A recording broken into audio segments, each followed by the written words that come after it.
Hello everyone, welcome to my YouTube channel. Today I am going to discuss Hindu Minority and Guardianship Act 1956 in detail. So जो ये act है Hindu minority and guardianship act, इसके जो section 1 to 5 है उसके लिए मैंने अपने ट्रिक्स वीडियो में बताया हुआ है तदो, तो उसमें डबल ए आएगा तदो में, बाकी जो एक्ट्स हैं उसमें तदो में सिर्फ एक ए आएगा।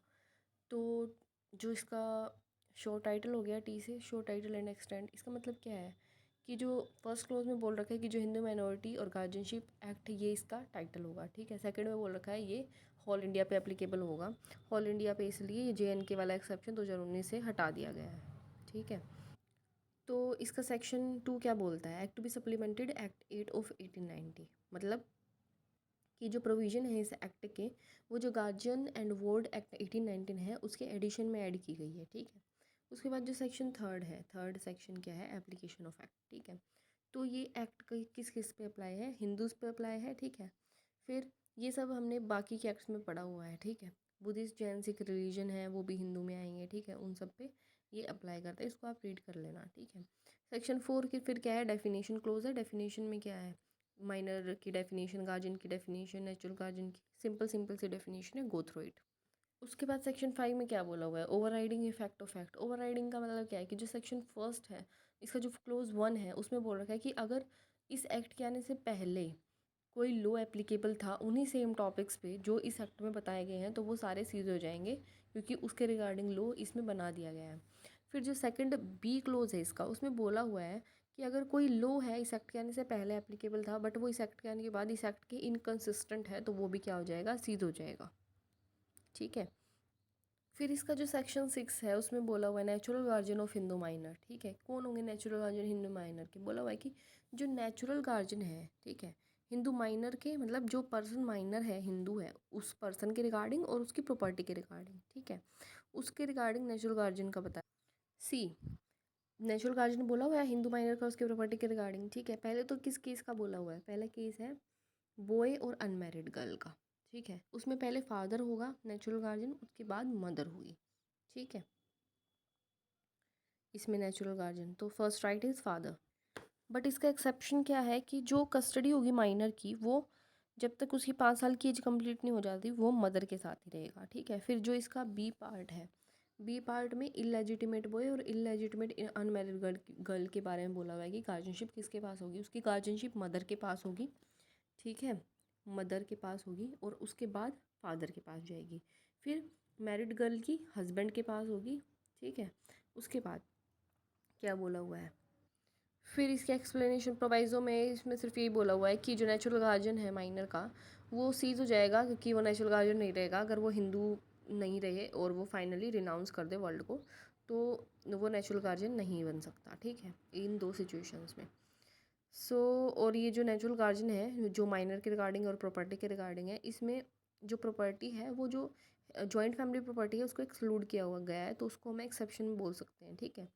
फिर 7 आ जाएगा सेक्शन, 7 सेक्शन क्या है, natural guardian of adopted son. Adopted son का कौन होगा, वैसे ही जैसे बाय बर्थ पहले फादर को होता है फिर मदर का राइट होता है नेचुरल गार्जियनशिप पे, ऐसे ही गार्जियनशिप में क्या होगा, इसमें एडोप्टेड सन की गार्जियनशिप में क्या होगा कि अडोप्टिव फादर है जो पहले वो होगा उसका गार्जियन और उसके बाद मदर, अडोप्टिव मदर क्या होगी उसकी गार्जियन। उसके बाद बोला हुआ है कि पावर क्या होगी नेचुरल गार्जियन की, ठीक है। सेक्शन 8 में क्या बोला हुआ है, पावर। तो नेचुरल गार्जियन क्या है हिंदू माइनर का, जो उसकी पावर ये है कि वो कोई भी नेसेसरी और रिजनेबल एक्ट कर सकता है जो उसके बेनिफिट के लिए ज़रूरी है माइनर के, ठीक है। तो जो गार्जियन है वो बाइंड नहीं है कि जो मतलब माइनर की पर्सनल कन्वीनियंट है उसके थ्रू काम करे, जो उसको रिजनेबल लगेगा बेनिफिशियल लगेगा वो कर सकता है। अब क्या बोल रखा है कि जो नेचुरल गार्जियन है बिना कोर्ट की परमिशन के क्या नहीं कर सकता, मॉर्टगेज चार्ज वगैरह ट्रांसफ़र सेल गिफ्ट नहीं कर सकता उसकी प्रॉपर्टी को, लीज नहीं कर सकता उसकी प्रॉपर्टी को, ठीक है। और डिस्पोजल नहीं कर सकता उसकी इमूवेबल प्रॉपर्टी को, डिस्पोज वगैरह नहीं कर सकता, ठीक है। और फिर जो इसका फोर्थ क्लोज है उसमें बोला हुआ है कि कोई भी कोर्ट, जो सेकंड क्लोज में बात बोली गई है मॉर्टगेज और लीज वाली, उसकी परमिशन नहीं देती है, सिर्फ एक एक्सेप्शन में देती है जब कोई ग्रीवियस नेसेसिटी हो, कोई अर्जेंट नेसेसिटी हो जिसकी वजह से ये लगे कि एक एविडेंट एडवांटेज होगी माइनर को, उसी सिचुएशन में क्या है कोर्ट उसको वो देती है परमिशन कि वो कर सकता है सेकंड क्लोज में मेंशन चीज़ें। और इसके 5 क्लोज में बोला हुआ एप्लीकेशन जो गार्जियन वार्ड एक्ट है उसके अकॉर्डिंग होगी, और 6 जो इसका क्लोज है उसमें कोर्ट को डिफाइन किया हुआ है। कोर्ट क्या है, सिविल कोर्ट होगी जो भी डिस्ट्रिक्ट कोर्ट उसको। फिर जो सेक्शन 9 है उसमें टेस्टामेंट्री गार्जियन और उसकी पावर को बताया हुआ है। ठीक है, टेस्टामेंट्री गार्जियन वो होता है जिसको अपॉइंट किया जाता है। क्या बोल रखा है, कोई हिंदू फादर है जो इंटाइटल है नेचुरल गार्जियन एक्ट करने के लिए, ठीक है, लेजिटिमेट चिल्ड्रन का, ठीक है, तो उसको अपॉइंट किया जा सकता है गार्जियन, उस माइनर पर्सन के लिए भी, उसकी प्रॉपर्टी के लिए भी, और दोनों के लिए भी। ठीक है, फिर जो अपॉइंटमेंट की गई सब सेक्शन 1 में उसका कोई इफेक्ट नहीं होगा फादर प्रीडिसीज द मदर। ठीक है, इसमें बोला हुआ अगर मदर की डेथ हो जाती है, ठीक है, विदाउट एनी विल बनाए, तो उस पर्सन को क्या है गार्जियन अपॉइंट कर सकते हैं। सेक्शन 3 में फिर क्या बोला हुआ है, जो हिंदू विडो है, ठीक है, वो इंटाइटल है कि नेचुरल गार्जियन की तरह एक्ट करेगी वो माइनर के। ठीक है, और जो लेजिटिमेट चिल्ड्रन है उसके, माइनर लेजिटिमेट चिल्ड्रन के। फिर जो हिंदू मदर है वो इंटाइटल है नेचुरल गार्जियन एक्ट करने के लिए अपने माइनर लेजिटिमेट चिल्ड्रन का। उसमें क्या बोल रखा है कि अगर जो हिंदू फादर है वो डिसइंटाइटल है ये सब करने के लिए, मतलब कैपेबल नहीं है, ठीक है, तो बाय विल अपॉइंट कर सकता है वो गार्जियन उन माइनर के रिगार्डिंग और उसकी प्रॉपर्टी के रिगार्डिंग। ठीक है, जो हिंदू मदर है वो इंटाइटल्ड है नेचुरल गार्जियन के लिए अपने इलेजिटिमेट चिल्ड्रन का, माइनर इलेजिटिमेट चिल्ड्रन का, तो वो बाय विल अपॉइंट कर सकती है उनके इंटरेस्ट में, मतलब उसके प्रॉपर्टी के लिए और उसके वेलफेयर के लिए किसी अदर को गार्जियन। फिर जो सेक्शन 5 है, फिर नेचुरल गार्जियन की डेथ हो जाती है जब, तो ये सारे जो भी अपॉइंट कर रखे हैं गार्जियन ये सब एक्ट कर सकते हैं एज अ गार्जियन। ठीक है, 6 में बोला हुआ है कि जो राइट ऑफ गार्जियनशिप है वो अपॉइंट किया जाता है विल से। ठीक है, तो जो माइनर है गर्ल है तो सीज ऑन हर, उसकी मैरिज हो गई अगर तो वो सीज हो जाता है वो राइट। फिर सेक्शन 10 में incapacity of minor to act as the guardian of property, जो माइनर है इनकम्पिटेंट है कि वो गार्जियन की तरह एक्ट नहीं कर सकता अपनी खुद की प्रॉपर्टी की। फिर de facto guardian not to deal with minor's property.